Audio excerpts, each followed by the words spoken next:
মমতা ব্যানার্জি কালকে বলে গেছেন শাহজাহানের মাঠ থেকে এই মহিলারা আপনারা না বেরোলে, রেখা মাম্পিরা আপনারা সবাই মিলে না লড়লে ওই মাঠটা শাহজাহানের নামেই থাকতো। মমতা ব্যানার্জি,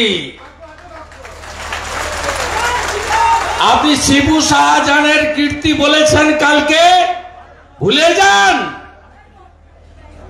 বিঘার পর বিঘা জমি দখল, জলকর, শৌচালয়ের টাকা লুট, 100 দিনের টাকা লুট, আবাসের বাড়ির টাকা লুট,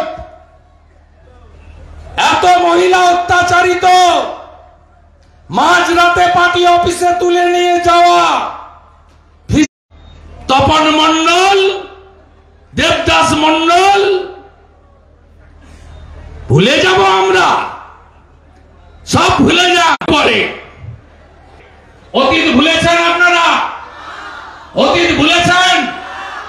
ক্ষমা করবেন না তো?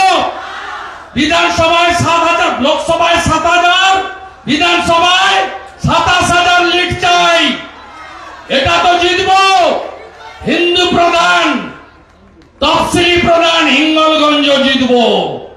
বসিরহাট উত্তর পারবো না মুসলিম, বসিরহাট দক্ষিণ নেব, হিন্দু বেশি।